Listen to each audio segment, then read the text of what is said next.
Hello, and welcome to tonight's episode of Tales of Dread. I'll tell you about some of the most mysterious, disturbing, and scary things that have happened in national parks, like missing people, ghosts, and strange things that people saw. Our first encounter story comes from a man named Teddy, who is a volunteer park ranger, an outdoor survivalist, and a big fan of hiking for fun. It wasn't a wild animal that was seen, that is, a piece of art made up by the mind. They say that what they saw that day was real. Now, Teddy was walking through the area of the national forest that borders the Chickasaw area. Now, it was late fall, and Teddy was on patrol in the Chickasaw National Reserve. It was early evening, and they had just come out of a small wooded area and were about to go up a small hill.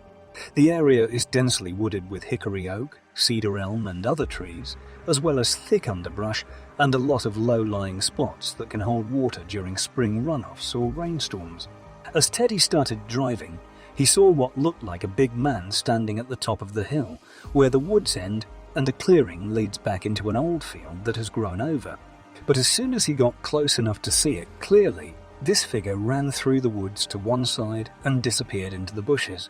Now, he says that this thing never made any noise when it was running, and he can't overestimate how big this person was. He said it was at least 7 to 8 feet tall, had wide, broad shoulders, and he could see the shape of the arms, etc. pretty well. He never looked in his direction or turned his head, but he had to stop his car to try to figure out what he was seeing.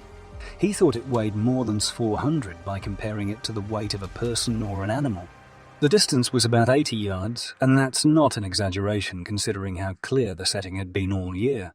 This spot was always a little scary to walk back into because it was so thick and dark, and it was separated from the part of the forest where the sun bleached the meadow and made it impossible to go very far back. Now, as soon as Teddy saw the man, he tried to explain it away by saying it was just a big man, but the things that happened around this sighting just didn't make much sense to him. Now, I'm not the type to jump to conclusions and say it was a Bigfoot or something supernatural. The fact that this person was in such thick brush and wearing all black while moving very quickly through the brush doesn't make sense to me or Teddy. Teddy has been back there many times, and the brush is very thick, so thick in fact that you can't just run through it. He was able to go back there himself more than once to look for signs of anything strange. Now it's hard to tell if there are any tracks back there, but he said it looked like something big was actually sleeping back there. But that could be because of the deer or some other wild animal in the area. So there is no real proof, or at least Teddy couldn't find any when he talked to a close friend who is now retired. He has had several encounters with what he thinks is Bigfoot in the same national reserve. He is Chickasaw, so he is sure that it is Bigfoot. He and his people have many stories about what they thought to be Bigfoot in the same general area. Teddy has been told that part of this reserve is Bigfoot territory, which is why more sightings are being reported all around, and that might have something to do with what he had in his own running.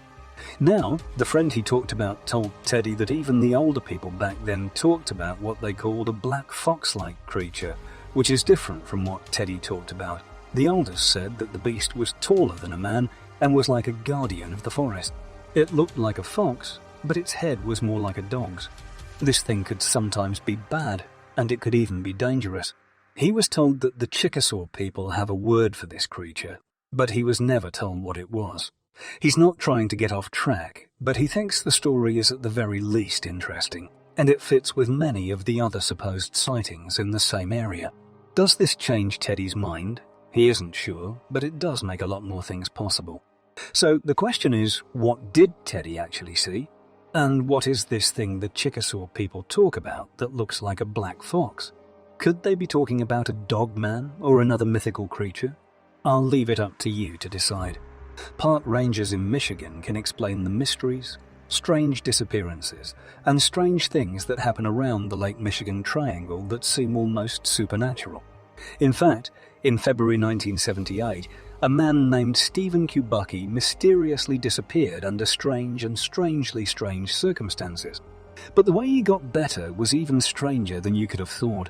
Stephen, who was about 23 years old at the time, was busy going to school at Hope College, a small Christian school on the southeast side of Lake Michigan. By most people's standards, he was a pretty normal guy. He was very independent, very smart, and went missing like many other people have in the past. An avid backpacker hiker, he had gone up mountains. This guy was a huge fan of the outdoors in general, which is why they met out in the wild. He was skiing back and forth in Lake Michigan. At first, he only planned to be gone for maybe a day, but it turned out to be longer than that. But when he didn't come back, his friends and family knew right away that something was wrong.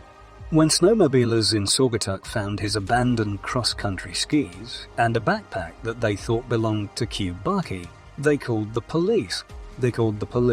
This was after they had recently heard that he had gone missing.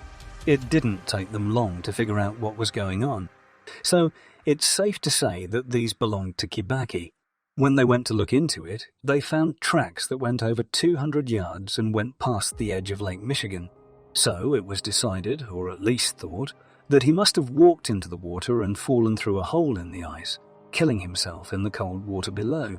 Even though that was the theory most people agreed on about what happened to Kibaki, it did not mean that his search was over. After many days of searching on land and in the air, they couldn't find any evidence that Kibaki was still alive and well. It was as if he had just vanished into thin air.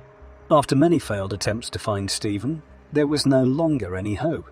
Eventually, it was just said that he had vanished, and that was that. Now, fast forward to May 5, 1979, and our hero, Stephen Kibaki, wakes up on a grassy knoll just outside of Pittsfield, Massachusetts. This is where the story takes an unexpected turn. There's grass and flowers all around him, and the sun is out. It is the middle of spring, and he is fully aware of himself and where he is when he wakes up. Not only does he not know where he is, but he is also wearing a completely different outfit than he remembers. He has a brand new pair of sunglasses, a brand new pair of shoes, and a backpack full of strange hiking and hitchhiking gear that doesn't belong to him, but that he somehow got. He even had a shirt from a marathon he said he ran in Wisconsin, and other things that made him think he had been to Chicago, Utah, and San Francisco. He was completely shocked by all of this. He found a way to hitchhike to the closest town, Pittsfield, where he was able to buy a newspaper with the date and the real date on it. Read 5 May 1979. He was shocked by this and couldn't figure out where the last 14.5 months of his life had gone. He also couldn't explain what had happened. Strangely, Stephen remembers everything very clearly up until the point where he lost consciousness, and then he remembers waking up on this grassy hill. Pittsfield, Massachusetts is more than 700 miles away from where he was first reported missing, and as soon as he could, he went to stay with his aunt in Great Barrington, which is about 20 miles away from Pittsfield, where he is now. So he found a way to get from Pittsfield to his aunt's house, where he met up with family members he hadn't seen in a long time. Of course, after he was found, or I guess you could say after he found himself, he was asked what happened by reporters and his family. Where did you go? Have you been? He hasn't been seen or heard from in 14.5 months, and he gave no reason why. In fact, the only thing he could remember was slogging through the snow because he was afraid of nightfall and the cold. So he sat down and rested, and the last thing he could really remember or figure out was that he must have passed out from the cold or from being too tired.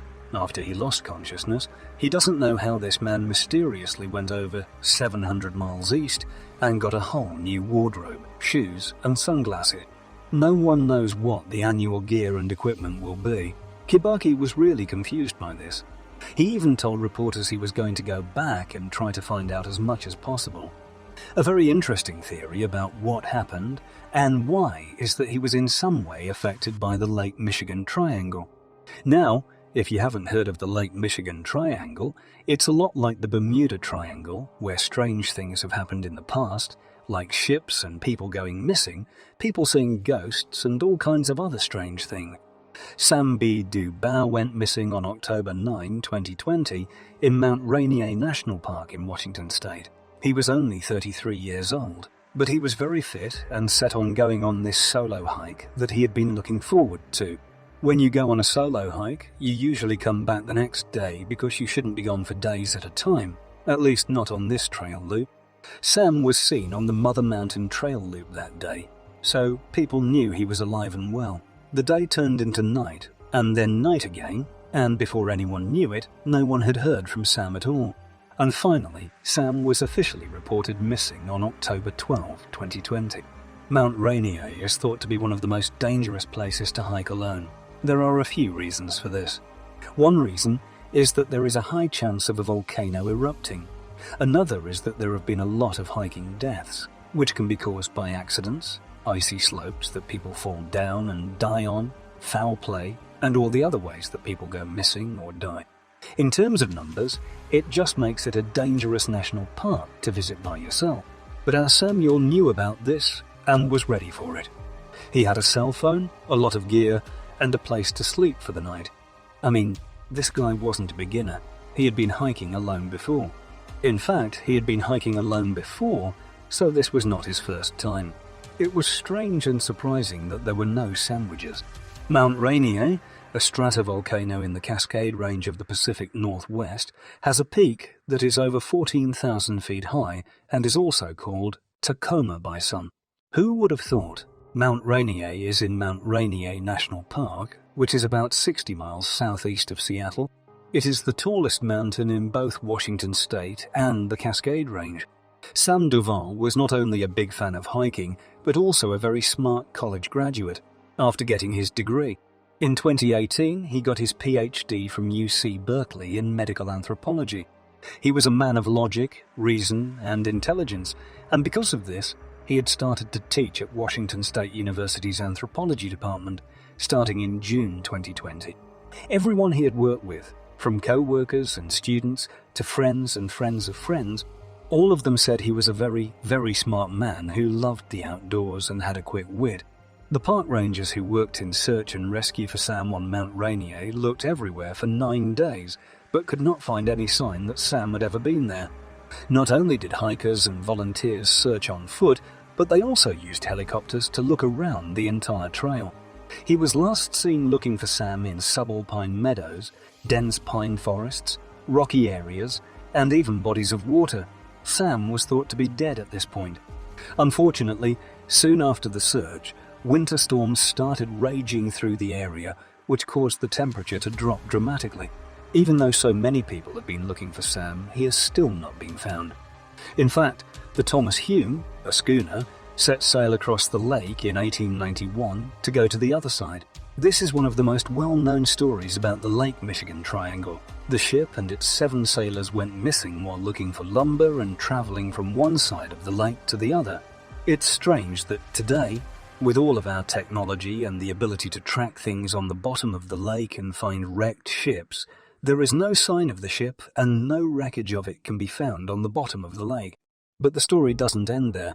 In 1921, 11 people on the Rosa Bell ship disappeared without a trace while they were in the Lake Michigan Triangle. Later, though, they found the ship upside down in the water. They were able to pull it ashore and look at it for details or clues about what had happened. It looked like the ship was in a crash with another ship, but at the time, no other ships had reported any kind of accident or collision. Many people scratched their heads and asked how and why this could happen. But the case of George R. is probably one of the most disturbing and strange ones in the Lake Michigan Triangle. Donner, because Captain Donner had just disappeared from his ship cabin on April 28, 1937, everything was fine with the sail, and it was going well. The captain told everyone on his crew that he was going to his cabin to rest. About 3 hours later, one of his crew members went into his cabin to tell him, "Captain, we're getting close to the port, but he can't be found anywhere." He couldn't have snuck off the boat because the crew was everywhere, and if he had jumped off the boat to kill himself, someone would have seen him. Where did he go then? And more importantly, if he did go missing, why didn't the rest of the crew go missing with him? Of course, they looked as hard as they could at the time, but to this day, no one knows what happened to him. The next story was written by someone named Sydney. All of us will be blown away by their story. Now, they haven't told many people about this, and because some of the details are sensitive, it's not something they feel comfortable talking about. But because of my platform, it seems like they feel safe enough to share without giving their names. Now, a quick bit of background. Sydney, who is 35, has been working in parks and recreation for almost 7 years. The events of this story happened in 2013 in the same place as the last one with Teddy. which was in the Chickasaw National Reserve in Oklahoma State. Here's what happened. So, Sydney worked for the Bureau of Land Management and was in charge of making sure employees followed safety rules. Working on land owned by the government, they were in charge of one site in an area of old-growth forest about an hour away from the cabin. Now, their family had moved out to work on these sites for 3 months at a time, and they had already been there for 2. They kept the sites safe and drove between them regularly to make sure everything was going as planned. Now, their jobs were simple. They mostly took care of roads and fixed up buildings and structures that were already there. No one was really looking forward to their last month there, which was their 3rd. But who in their right mind would be when they got paid so much? One day, Sydney's boss told her that some of her tasks needed to be changed. They knew that feral hogs often caused damage on one road in the sites. They were pretty much everywhere in the area because there was so much food. So, they asked Sydney to go into the area and help take care of it. But of course, all of this extra work kind of fell into Sydney's and her co-workers' laps, so it was just a nice bonus to their regular work. Great. So, she slowly started to put things together, but since she was in the middle of a national park, she pushed away any worrying thoughts and kept working as usual. Well, there were a lot of wild pigs along that road, that's for sure. Every morning, on her way to the last sites, she would drive down a road and stop at the first site to make sure everything was okay. Not really. There was a huge sense of dread because something about the place was so strange. Most nights, though, everything was fine in the camp. But then, in the early morning, Sydney saw a lot of dead, mangled hogs on the path. Even the coyotes on one side of the campsite started howling like crazy, as if they were in a lot of trouble. It wasn't a big deal that this kept happening over and over again. At night, the dogs would always act up and refuse to stay outside. Strange things were happening, but Sydney tried not to put the pieces together. Now, a few more days went by, and just to let everyone know, this was the 3rd and last month of work. They're getting more and more tired of being in the forest, and are ready to leave. Every day, they attacked in about the same way. The dead feral hogs kept piling up, and it looked really bad. It turns out that this is now a feeding ground for what Sydney thought at the time was coyote food. She didn't think about the howling and yipping that would happen at night, though. She should say that she has heard how and what coyotes sound like when they kill something. She has also heard about what coyotes do when they are in a lot of trouble. And this is exactly what it sounded like. She never really thought that an alpha predator might be in the woods at the time. And if they had, they probably would have thought it was a black bear. Nothing could have prepared her for what was about to happen. One of the last days she was at the cabin, it was already dark, so she and a co-worker sat on the porch and talked. As they talked, they looked out at the old growth trees, and she thought she saw a bright green glow flash and disappear quickly. She stopped talking to her co-worker, pointed to the old growth, and asked him if he had seen that. He said that he had. No, he hadn't, and Sydney interrupting him seemed to bother him a lot. They were coloured lights that looked a bit like LEDs. But this time they were different, and the co-worker saw it too. They both thought about going out there to find out what was going on, but they decided to keep watching because they thought someone was probably just out there in the old growth. There were also no campsites nearby, at least not for a few more miles. It's unlikely that anyone is out here. And the question is why they both heard this loud banging sound that Sydney and her co-worker thought sounded like bullets hitting sheet metal. It was very loud and made them both feel very uneasy. Within seconds, they heard movement all through the old growth in the same direction they were looking. At first, her co-worker and she thought it was just people messing around back there. There would quickly turn out to be something else. As time went on, the sound of movement became clearer, and they could see that it was actually 2 separate figures moving through the brush. Whatever it was, it sounded very heavy and big because it was stepping on a lot of leaves and breaking off big branches. Whoever or whatever was out there wasn't trying to be quiet or hide their location. At this point, her gut is sending up red flags, and the worst part is that she doesn't know what's going to happen. As soon as it started, everything seemed to stop and die all at once. Whatever these 2 figures were, they seemed to stop right at the tree line of the old growth. Since it was dark and they didn't have much light, they couldn't see much past the old growth, which was right in front of the porch. They had power.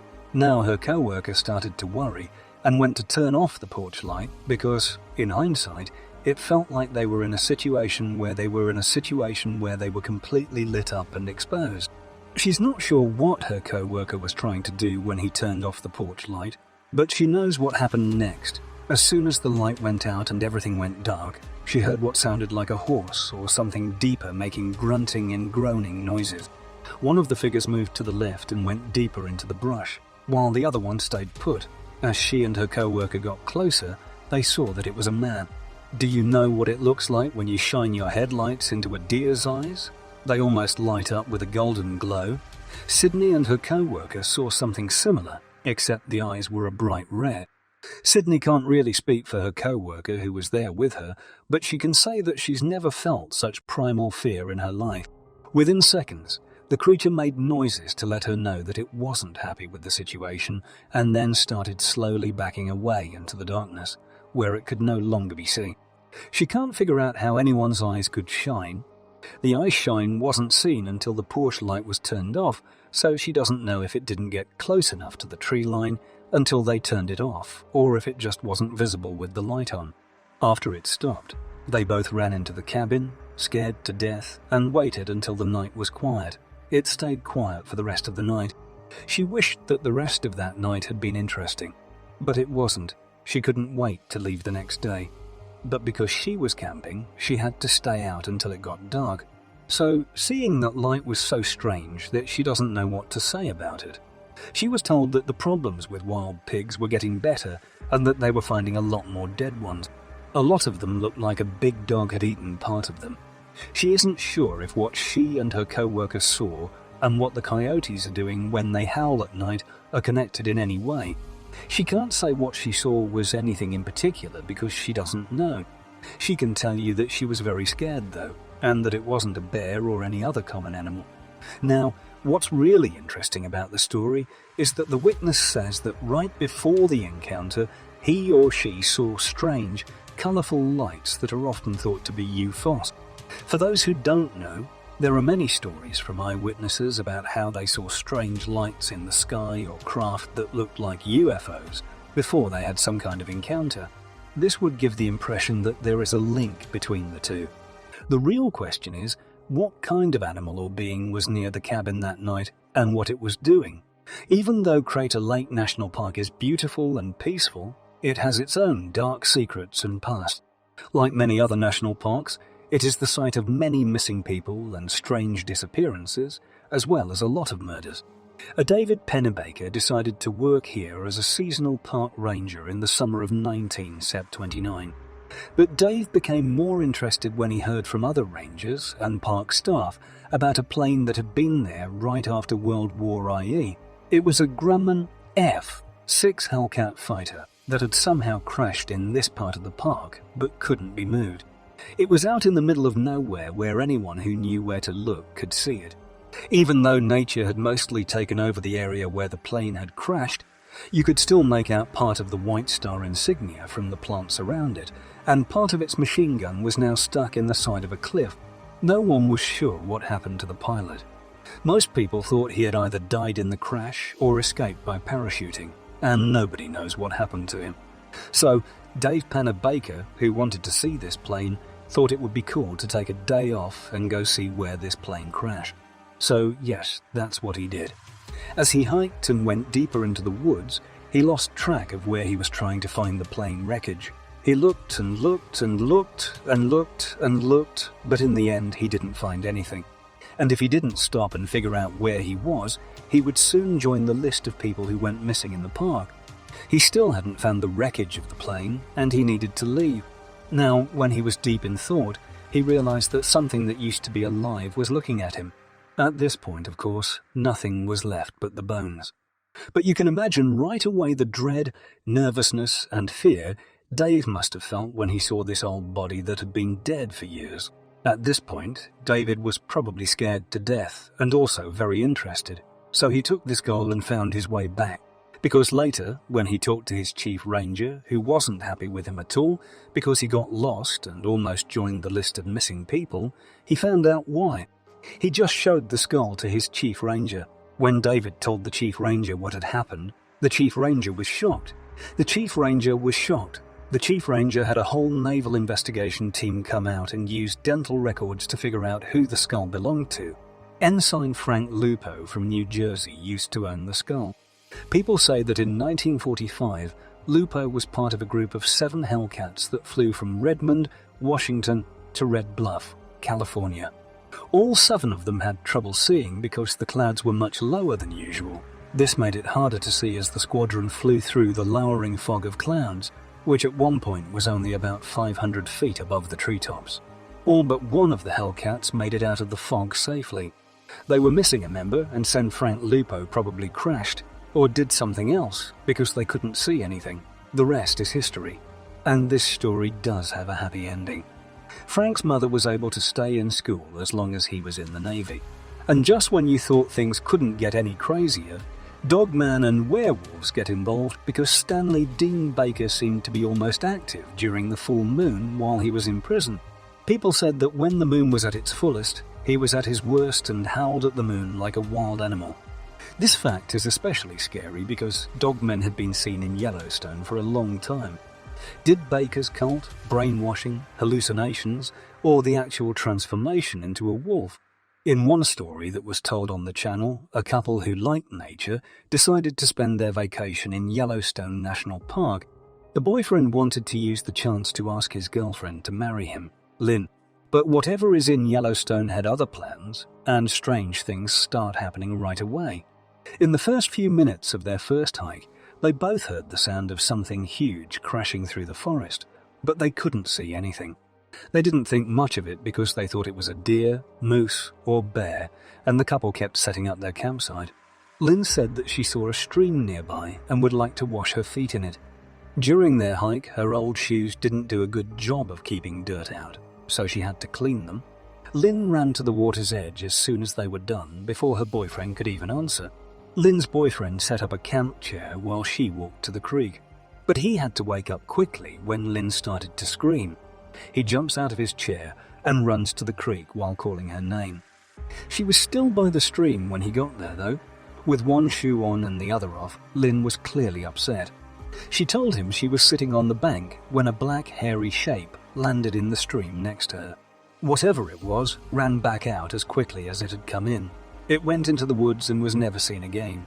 Lynn couldn't see it very well, but she knew it was big, bigger than her. She thought it could have been a big dog or even a wolf. Wolves do live in Yellowstone, but by 2020, it is thought that there will be less than 100 animals left in the park. There isn't much chance that Lynn would have seen one of these pack animals alone. Lynn's boyfriend quickly comforted her and led her back to the campsite, where the two of them read and relaxed until noon. They thought it would be fun to fish for their own food. Lynn's boyfriend suggested that they get their fishing gear and head down the trail to a pond they knew was nearby. It wouldn't take them more than about 10 minutes to walk there.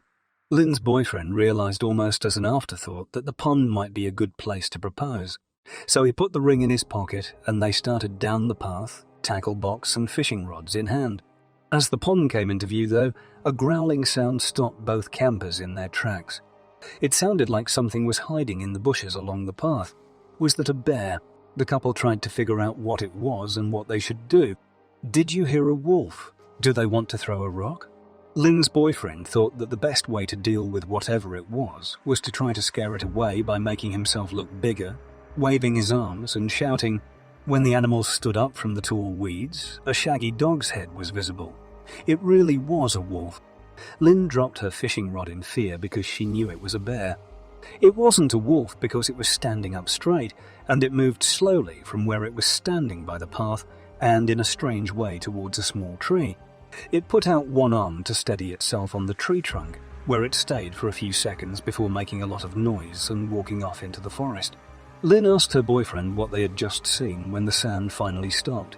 He didn't know, despite being an avid outdoorsman. In any case, the fishing trip didn't work out, so the couple did the smart thing and went back to camp. As they turned to leave, they heard footsteps again, but this time they were louder, closer, and heavier than before. They both dropped everything they were holding and ran as fast as they could. They couldn't stop to look back because their campsite was no longer there.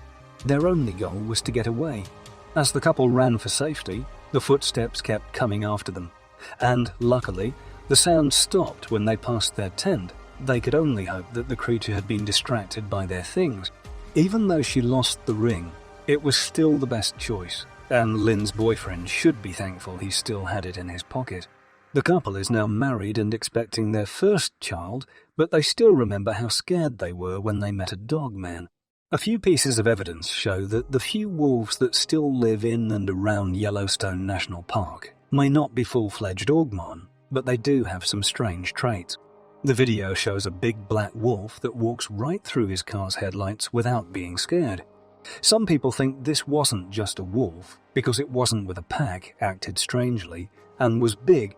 A dire wolf that didn't go extinct, or maybe even a shapeshifter or werewolf. Nearly a year later, a Montana rancher near Denton shot and killed a strange dog that was bothering his livestock. This happened over 150 miles to the north. The creature looked like a wolf, but its size didn't seem right. Its ears were too big, its legs were too short, and its head and claws were too big.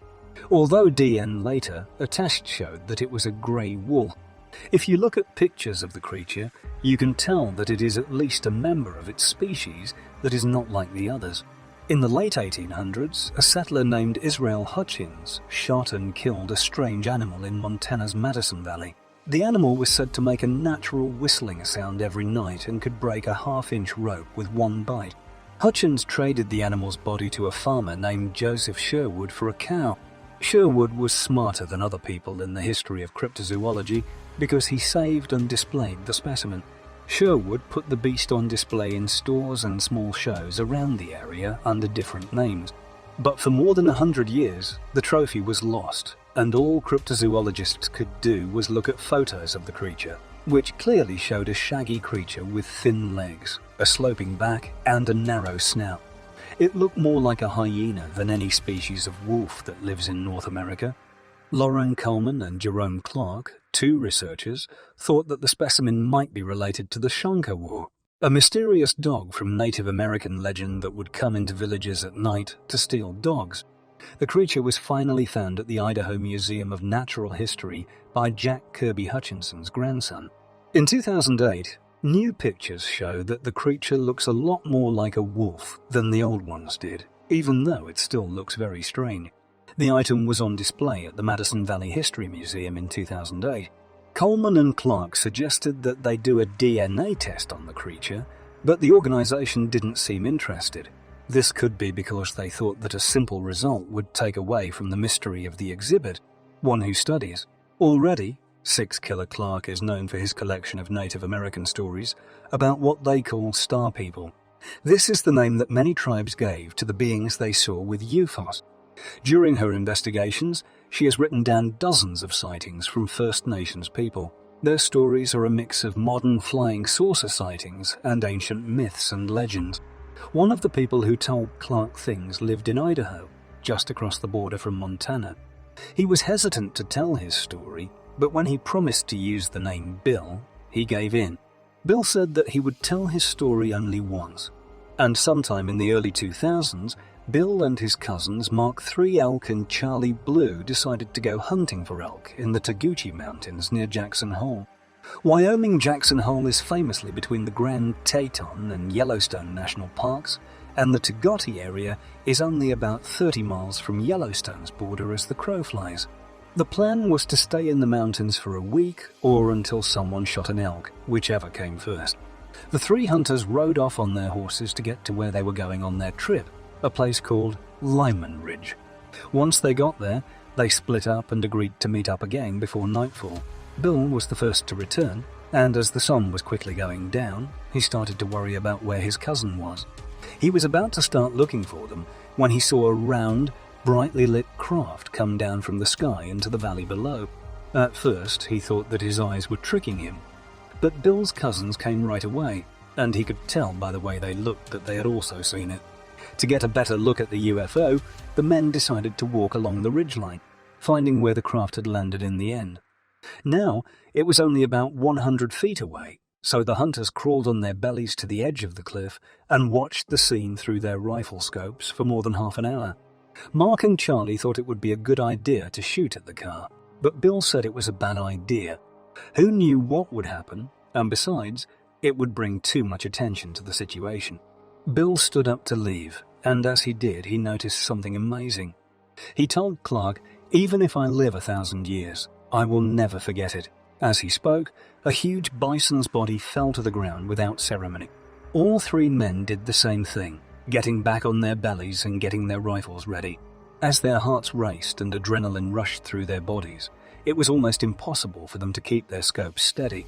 Bill, Mark, and Charlie watched and waited with their trigger fingers ready to defend themselves. There was nothing else. At last, the ship's lights started to spin, and the ship took off into the sky, leaving the hunters in the dark. They stood up, went back to camp, and went to sleep without talking about anything. Even though this doesn't make sense, UFO witnesses often act strangely after seeing one. The spaceship and the bison didn't come up in conversation until the morning. Bill was now eager to talk about what they had seen, and it took everything he had to keep from waking up his cousins or going off on his own to check out the landing site. Instead, Bill waited patiently for Mark and Charlie to wake up and used the time to cook some bacon in a skillet. When his cousins woke up, he told them what he had planned for the morning and suggested they check out the valley where the UFO had landed. After breakfast, they looked around, and it didn't take long before they found the body. Bill later said that they were too shocked to say anything. The bison was a female that was pregnant and had been horribly cut up. When the hunters looked at the eyes, they were empty. The ears and tail of the mother bison were missing. Her stomach had been cut open so that the calf inside could be seen. The calf's eyes and genitalia were also missing. No one can find the placenta. If this poor animal had been taken from Yellowstone National Park, there would have been between 2,300 and 5,500 bison there. It seemed like a likely reason. The hunters resisted the urge to tell the game warden what had happened. No one would believe their crazy story, which means they would have to take the blame and pay a big fine and go to jail. This, along with how scary the site was why Bill wanted to keep things secret. He ended his story to Clark with a couple of scary thoughts. The star people were talked about by older people. They sometimes came to our elders' sweat lodges when they travelled to the stars to see these star people. When they got back, they told us amazing stories about our ancestors when they were young boys. I never got it when I was a man. As I grew up, I came to believe it. I was in the sweat lodge when the star people caused miracles to happen. Now, when I close my eyes, I see the mother buffalo and her babies' bodies. I know that the ancestors are not the helpers. This is a different group of star people, and maybe we should be really worried about them. People and ships have gone missing in the Lake Michigan Triangle, but that's not all. There have been planes that disappeared without a trace for no clear reason. Just like Northwest Flight 2501, in 1950, 58 people were killed when Northwest Flight 251 crashed into Lake Michigan. And it was bad for all of these people that they didn't just crash into the lake, they crashed into the Lake Michigan Triangle. In the 1950s, it was the deadliest airline accident in US history. The plane and its wreckage were never found, and no survivors were ever found. The last thing that was said about this flight was that the pilot asked to go down to 2500 FT because there was a bad electrical storm on the lake and the winds were blowing very fast. I think it's very strange. The plane then stopped being seen on radar. Some people have thought that the plane went through a portal and disappeared, since the wreckage has never been found, and the only thing that makes sense is that the plane crashed into the lake. But then, why isn't there any wreckage? Why is there no plane wreckage to be found on the lake? How come none of the 58 people on the plane were found dead on the beach or floating in the water? It's as if they just flew into another dimension and disappeared for good. Even in 2022, nobody knew anything about what caused the crash or why it happened. One interesting thing about Flight 251 is that about 2 hours after it was reported missing, several police officers confirmed that they had all seen a strange, mysterious red light hovering over the lake for about 10 minutes before suddenly disappearing. Many people thought that a UFO or some kind of interdimensional force was to blame for not only the disappearance of this plane, but also the disappearance of many others in the Lake Michigan Triangle. Now, you might be sitting there scratching your head and thinking, okay, All of these strange disappearances and things must have a logical explanation. Right. Well, a lot of people have also thought that an underwater Stonehenge is the reason why this triangle is in Lake Michigan. Yes, you did hear me. Mark Holley, a professor at a college in northwest Michigan, found an underwater Stonehenge in Lake Michigan in 2007. Divers and people who like to scuba dive go there often. He and his diving team were mapping shipwrecks when they came across this strange rock formation about 40 feet below the water's surface. He called it the Stonehenge of Michigan because it has many of the same features as the one in England. Only one boulder seems to have old carvings or writing on it, which could mean a lot of different things. Even though many people say they have been to the same Stonehenge and explored it, the exact location has not been mapped out. Even so, I'm sure you could find GPS coordinates if you looked hard enough, since divers do go down there and check it out. So, when you look at the puzzle pieces in this way, you almost have to wonder if there is a bigger picture at work here. Was there a culture that lived here long before Lake Michigan that used rituals, magic, or something else to change the way this area attracts people? Or is this just a strange thing on the surface of the Earth? But these disappearances and sightings aren't the only strange things about this. There have also been other strange things happening in and around this area. Another great example is the idea that mysterious ice blocks fall from the sky. People have also said they saw balls of fire and strange formations of lights, like UFOs or strange planes they don't know. Sure, this could be explained by the strange weather on the lake or by a government ship that no one has ever seen. But if you put everything together, there must be something else going on. I don't know if this has anything to do with the Lake Michigan Triangle, but it is interesting that the Manistee National Forest, which is right next to the triangle, is also a hotbed of the cryptid dogman, with many encounters and reports of people seeing a supposed canine bipedal creature in the same national forest. Of course, they are said to be seen all over Michigan, Wisconsin, and the Midwest in general, but the Manistee Forest is a hotspot. Is there a link between this and the fact that this triangle seems to attract UFOs and other strange things? Even if you take that into account, this whole area around Lake Michigan seems to be a hotspot for UFOs and other strange things to happen. Is it possible that there was something here long ago that drew all this attention and energy? Or is this just a series of strange things that can be easily explained? I'm just asking simple questions. You guys can answer that. Going back to Stonehenge for a moment, Dr. Mark Holley said that this Stonehenge, this underwater rock formation, could have served as a herding line for caribou in the past, which is similar to another underwater formation in Lake Huron. But according to the Chicago Tribune, which talked to members of several native tribes from all over the Midwest, they believe or at least think that these stones underground could have been an ancient ceremony site, which, as you know, from all the videos I make, I do. Whenever you go to a burial site or something related to a Native American ceremony site, strange things seem to happen that have to do with the paranormal or the supernatural. This is just a theory and a point of view. But it's possible that storms and high winds damaged and flooded these ships, causing them to sink and the wreckage to spread out and never be found, or that the bodies of the people on board were swept away and buried or eaten by whatever lives in the water. But what do you guys think? Is the whole Lake Michigan Triangle just a bunch of hoaxes and stories that have been exaggerated and can be easily explained by logic? Or is something supernatural really going on? An old force that has been around for a lot longer than we can imagine.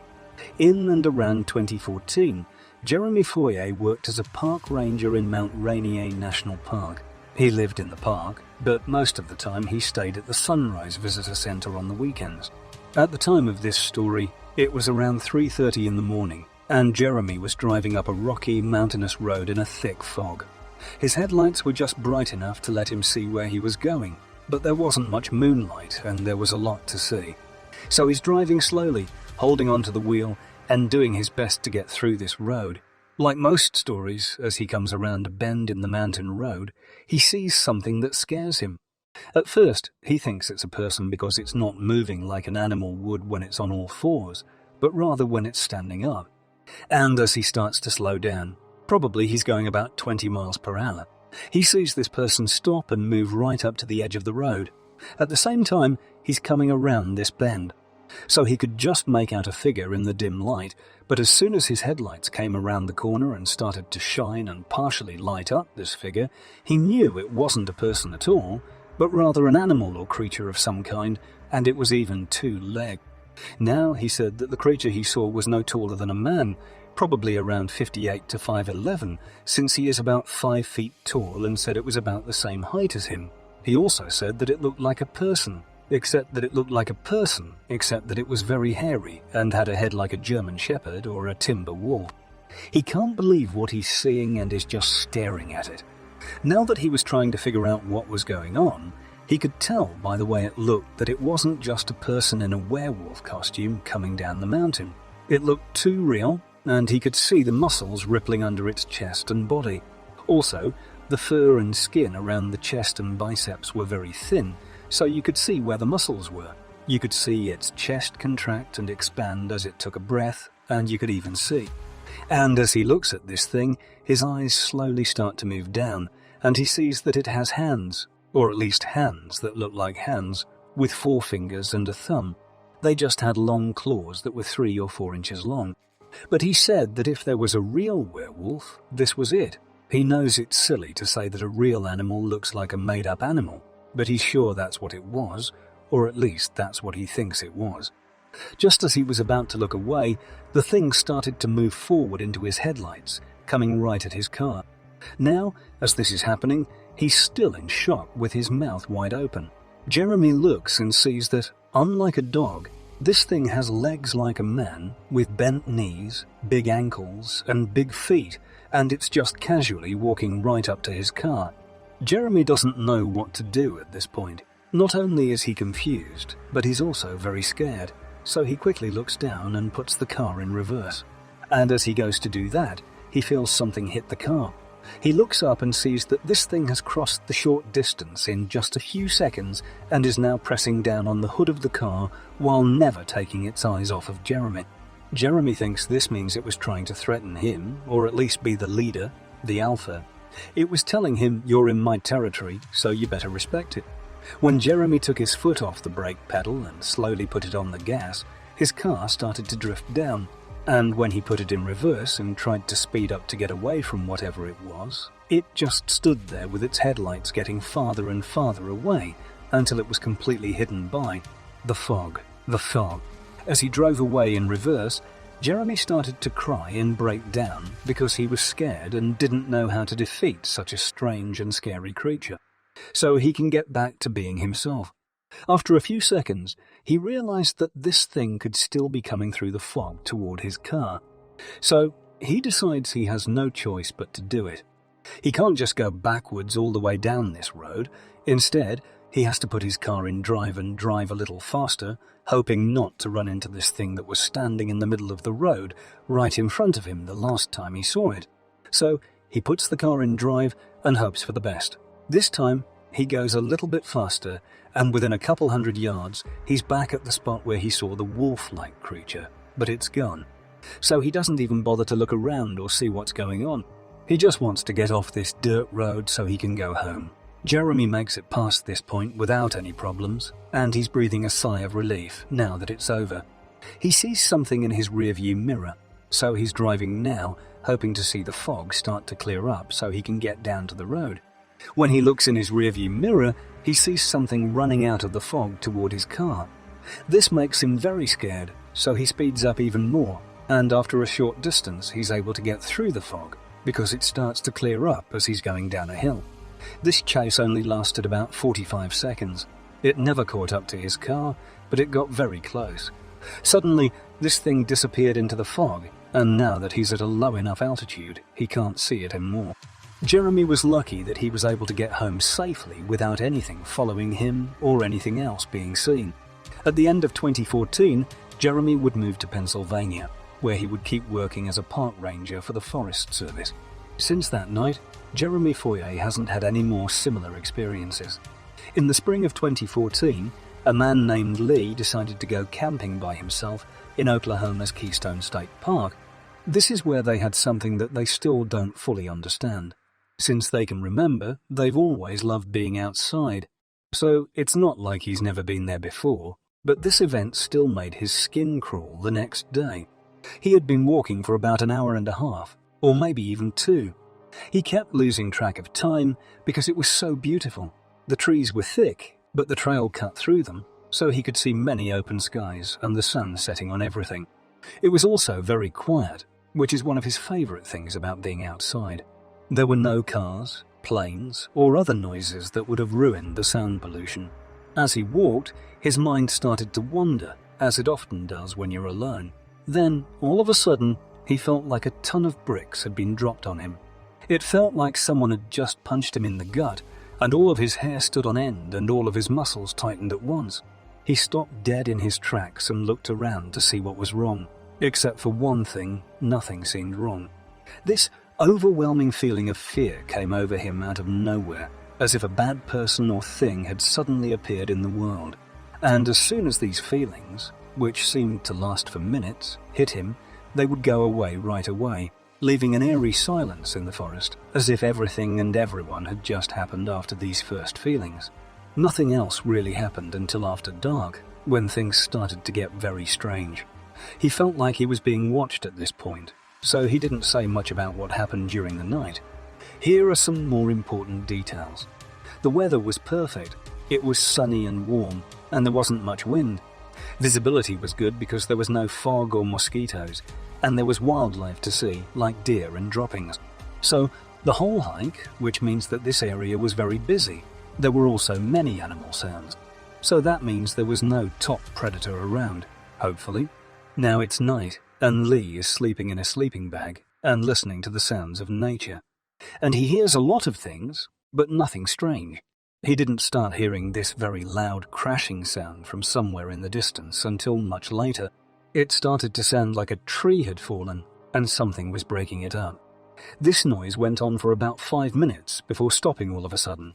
There were no other sounds after that except for the call of coyotes howling in the distance in a different direction. There was no sound at all. Even though there should have been some night sounds, there weren't any, and nothing moved near him during this time. Everything started to feel creepy, especially when you're camping alone, as if whatever was making the noise didn't want to have anything to do with him or anyone else. Whether or not it was a Bigfoot doesn't matter, because both Lee and it knew the other was there. Based on what he had seen before, Lee was just trying to give it space. Lee did his best not to be surprised, hoping that nothing would happen, because he was sure that whatever was out there had actually uprooted and pulled out a tree and was breaking it up or something. Is it possible that what Lee saw, or at least heard out there, could have been a Bigfoot? We didn't see anything, but hearing those sounds can be pretty scary.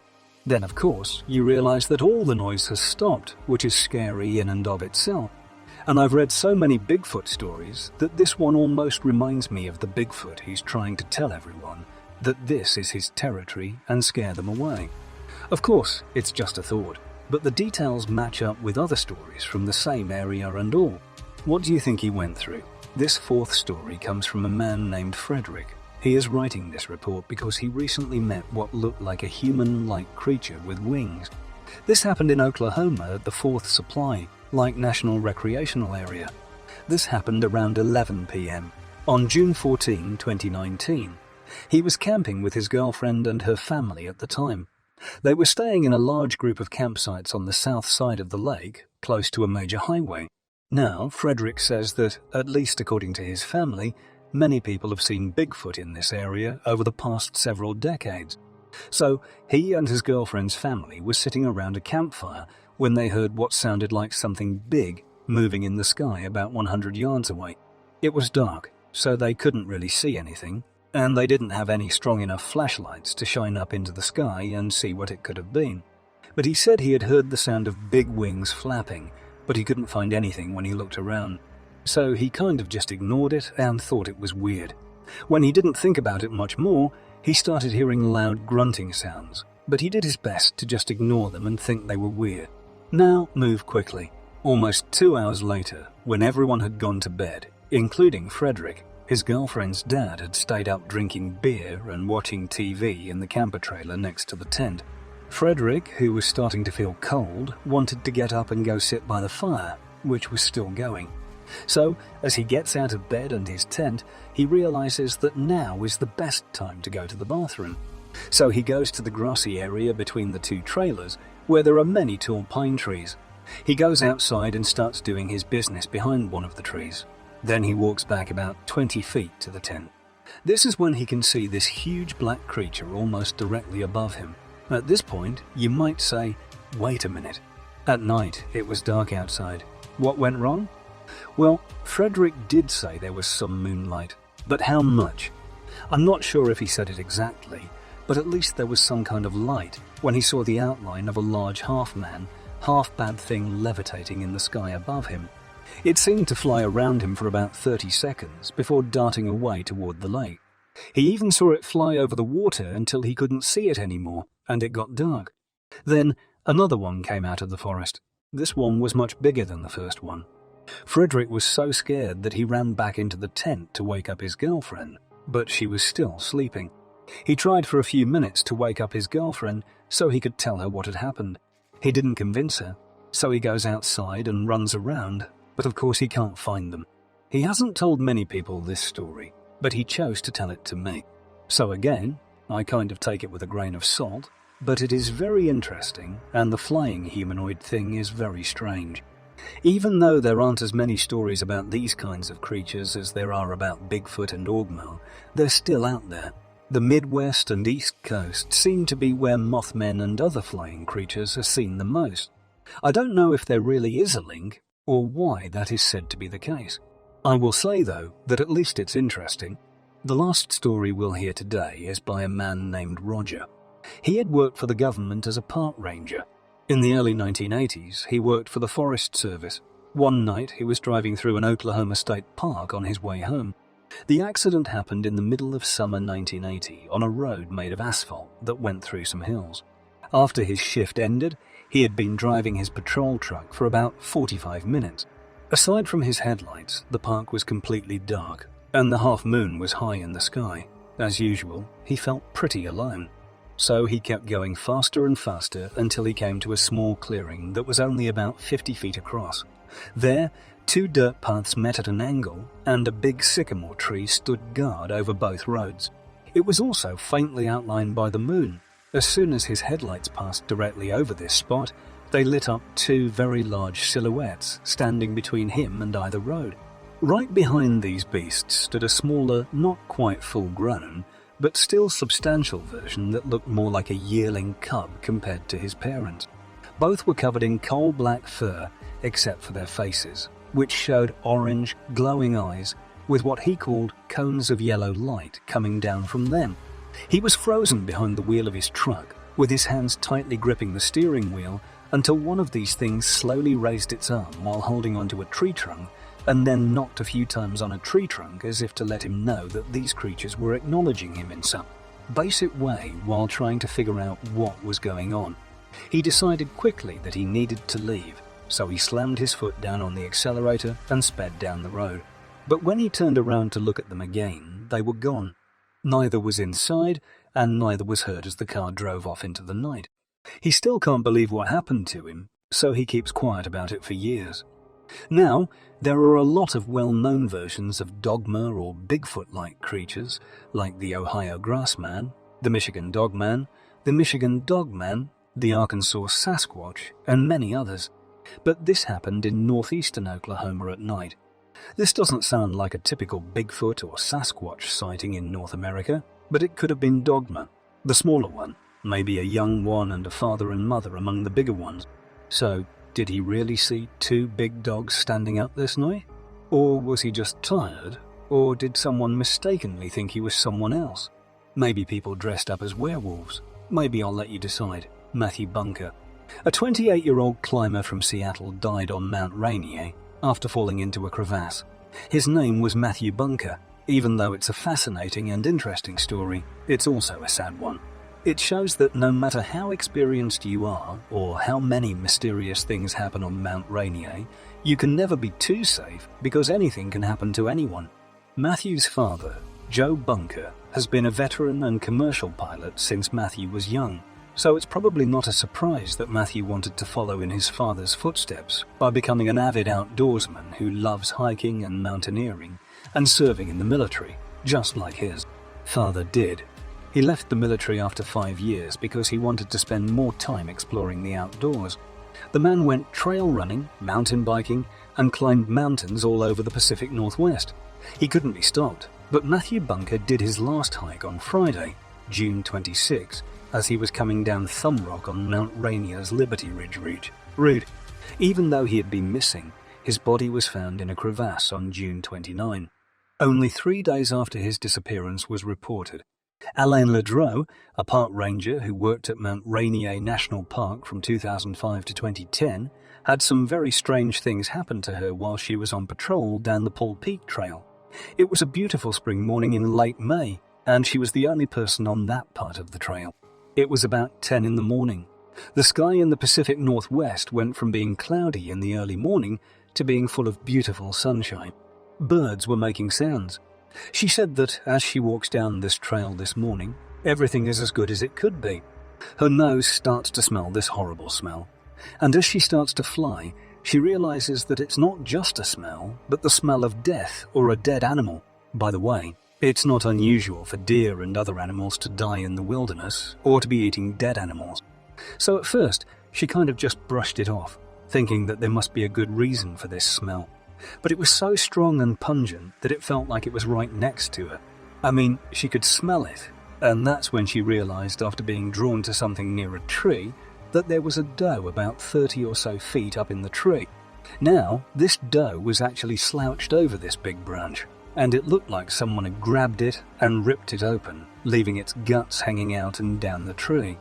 Elaine said that the scene in front of her was horrifying and gross. She said that whatever killed this doe looked like it had grabbed its back 2 legs and smacked it so hard against a tree that its insides had splattered up against and dripped all the way down the tree. The rest of its body was still hanging from a tree branch. Right away upset, disgusted and shocked by this new information. She then sensed danger as she held her nose and looked at what was right in front of her on this tree. She heard all the sounds around her, like the beautiful morning birds chirping and the soft wind. Suddenly, the hairs on the back of her neck stood up, and her skin started to prickle because she realized that this wasn't a bear or mountain lion's kill. And what's even scarier is that the kill was very fresh, probably no more than an hour or 2 old. She was in a maze when she suddenly felt like she had to leave. Her whole body was screaming, "Get out!" She didn't know how to describe the emotions and feelings that were coming over her, but she knew she had to go back up the trail and leave. As she turned to go back up the trail, she saw movement in the trees about 20 yards away. At first, she thought it was a person, but as it followed her in the trees, she could hear how heavy it was. She also noticed that whatever or whoever it was trying to be sneaky and quiet, which made her even more nervous. Now that Elaine is back at the main ranger station, she is running as fast as she can to get back to the main part of the trail where Paul Peaks connects. She told her boss about her fears and what had happened to her, but he just looked at her blankly and said, "Yeah, we've been having a bit of a bear problem lately. Just be careful." He didn't care what else she had to say, and he wouldn't listen to any more of her story. Elaine thought his answer was very out of character, very one-note, and very strange, especially since she knew her boss pretty well. This was a guy who was very level-headed, very smart, and very good at analyzing situations. So for him to give her a generic answer like this, it seemed like he was either trying to brush it off, or just ignore it, or he knew more about this kind of thing and knew that it hadn't happened or been seen before in the park. When you hear stories like Elaine's, you really wonder what happened and why. But more importantly, I'd love to hear what you guys think in the comments below.